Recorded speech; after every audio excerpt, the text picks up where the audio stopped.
Afternoon, everybody. It is Tuesday, October 21st, 2025.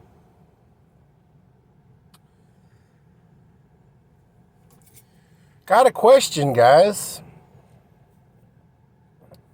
Now, there are a bunch of people out there that, believe in flat earth.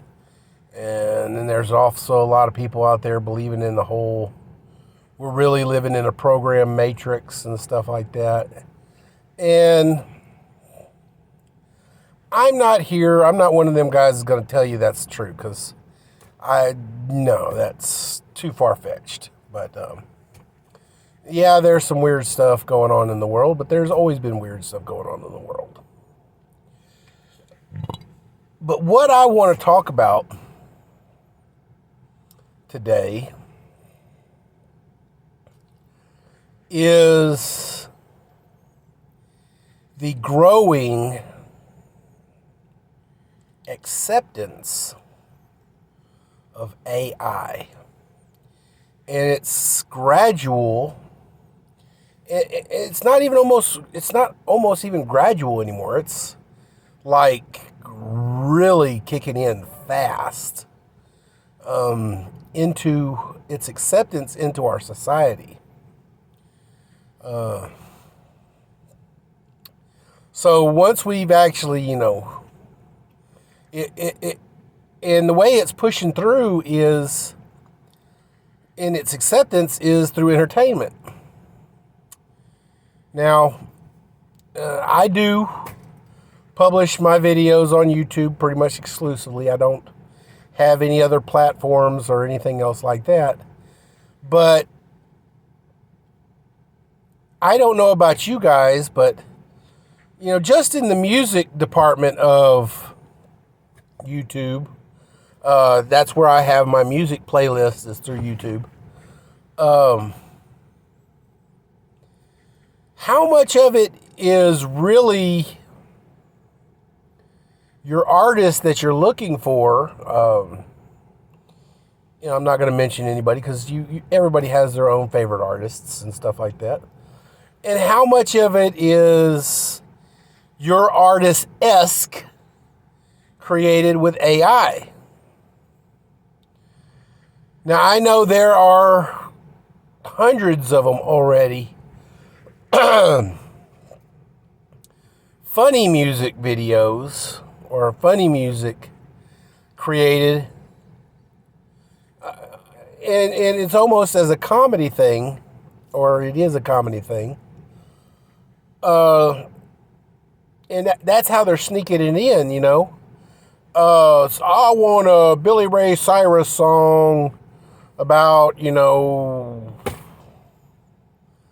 talking to your shoe.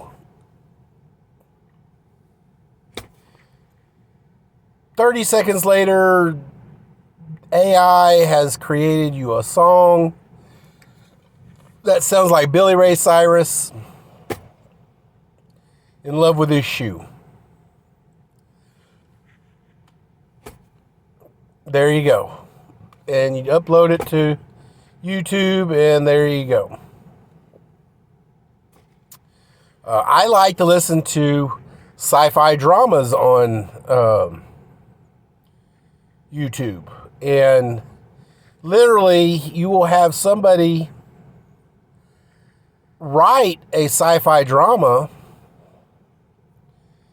and everything else like that. An honest to goodness person has written a sci-fi drama, create a catchy title for it, upload it up to, use AI or something like that to narrate it, upload it to YouTube.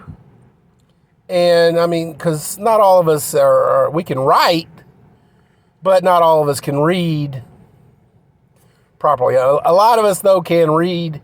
Even us that can't read really well can read sometimes better than some of these AI narrators. I ain't gonna lie. It's one word. It's Bob.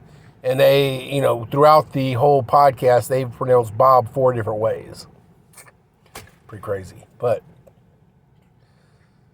So we just saw it on MSNBC just this last weekend. They used AI to create, to Photoshop and create a larger crowd at a No Kings rally somewhere in America. And here's the crazy thing is, there are a lot of people who do get their news from MSNBC, and they see this. And so then they tell their moms and dads and brothers and sisters and peers and everybody else like that, oh man, the New Kings movement is picking up speed.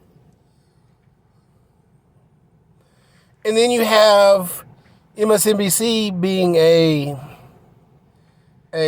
big dog in the news industry, left wing, but a big dog in the news industry. You have the smaller newsies out there that, they say, oh, I didn't see anything like that in all my reporting. But if MSNBC is reporting this, it must be real. So then they will share it. And that same falsified data is now being spread by multiple different, not only large carriers, but small carriers. So, until it's actually exposed as a spoof. And then, hopefully it's retracted by the initial news agency, but unfortunately the damage is already done.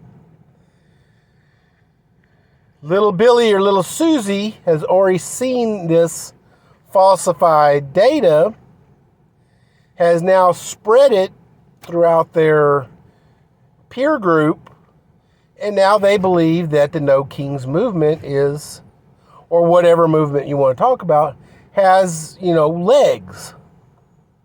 And now they're thinking, well, the next time we hear about a No Kings, rally, we'll go to it. So, but, yeah, this is one specific thing. But now here we go, guys. We have enough voice data just available to us all throughout the internet to use AI to create anything and everything narrative and have it speaking with the voice of anyone and anything. Those whole deep fake things that was going on, teenage girls, sends a picture, a very nice picture to her boyfriend. And her boyfriend, takes, and he's a real piece of work. He superimposes, deep fakes her head onto a nude body and starts sharing it as, Little Susie sent me nude pictures and, this is them and stuff like that. And now Little Susie is, completely a wreck at school, and, it totally ruins her reputation, like, for the rest of her life. And we got kids, committing suicide because of stuff like that, because of deep fake stuff. Who's to say that the news, we already have a great distrust of our government in recent years. And this is both sides of the aisle. Left don't trust the right, right don't trust the left. And in recent years, we've also got a supreme distrust of news, especially big time news. The CBS, ABC, NBC, CNN, MSNBC, Fox News, all of them. Every one of them. We take everything they tell us already with a grain of salt. I mean, we can't even trust the weather. I mean, literally, you can watch the news every single day of the week, and they tell you Saturday, Monday, we watch the news. Saturday, it's going to rain. Tuesday, Saturday, it's going to rain. Wednesday, Saturday, it's going to rain. Thursday, Saturday, it's going to rain. Friday, well, it may not rain. And then Saturday, it's beach weather. So,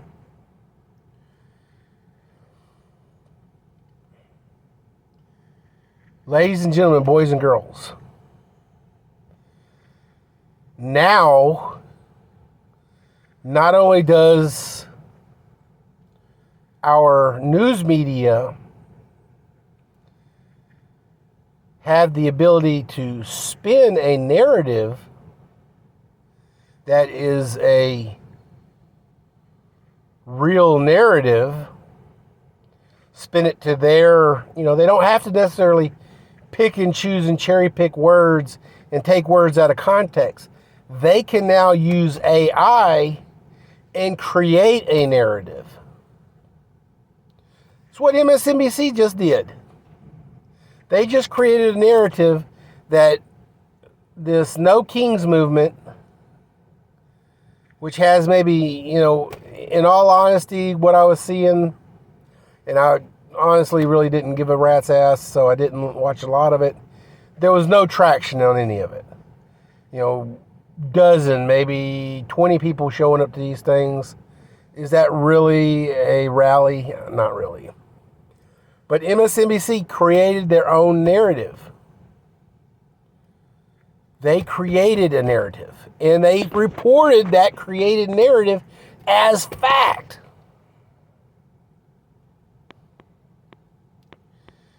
I'm not worried about living in the matrix, as in being a battery for a huge machine sitting in a pod of amniotic fluid with plugs in my spinal column, feeding me, images and stuff like that, and creating a world that I live in because machines need to live off my body heat as a battery.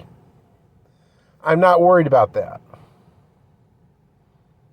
What I am worried about is if I am stuck in traffic somewhere, can I trust the traffic report that it's going to tell me that the traffic's going to stop at the next exit? I need to know that if I turn to the news, any channel, don't really care which channel it is that news going to be real?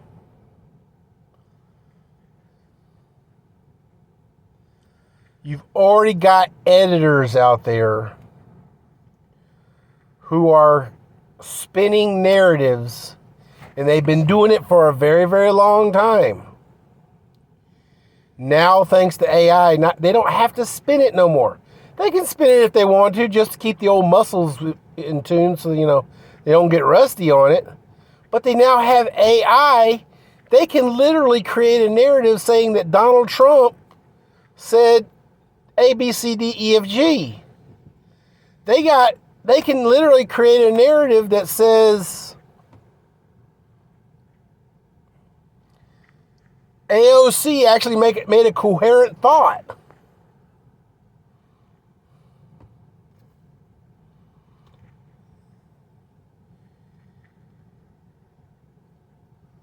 Ladies and gentlemen, boys and girls, the internet has made the planet a much smaller place. where we can communicate on all corners of the globe. If I want to produce this video, put it out to the public on YouTube, anybody in the world can watch this video.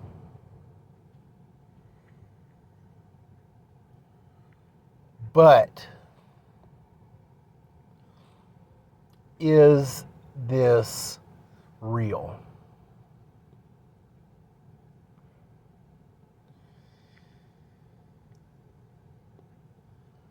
It's getting to the point where we're going to have to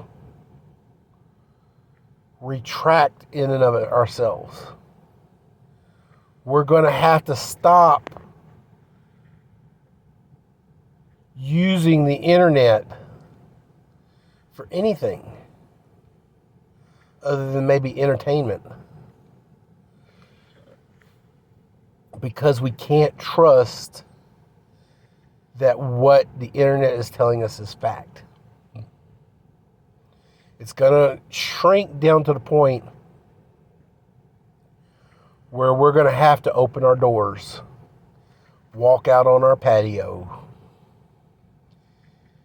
look onto our property, and only trust our neighbors and neighborhood. What are the cost of eggs at my local supermarket?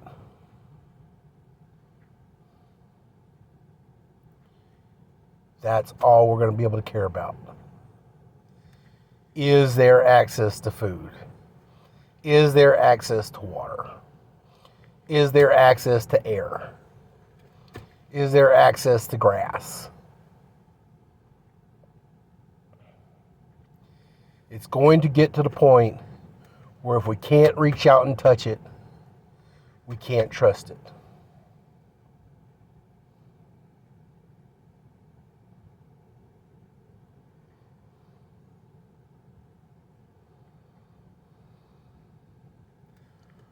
We have no idea what these puppet masters are wanting to do, other than create a one world government in which they are, the HBIC. It's going to come down to, the haves and the have-nots. There'll be no middle class anymore.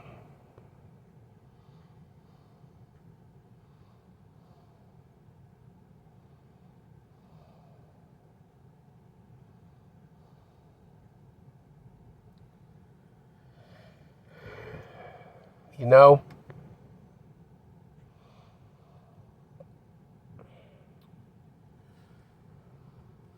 lot of people don't like George Bush.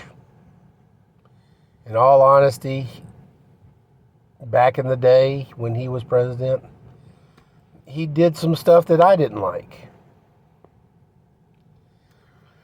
And the more that I see the ripples of what he did that I did not like at the time, and it is still rippling from those decisions that he made, I'm not liking him even more. But, ladies and gentlemen, boys and girls, George W. Bush, at the site of the World Trade Center fall on 9/12, I think it was, George Bush ended a speech that united America and capped that speech with 2 words. And I think instead of ending with "Let's go, Brandon," as I have in the past. From now on, I'm going to be ending my podcasts with "Let's roll." And so be it. America, let's roll.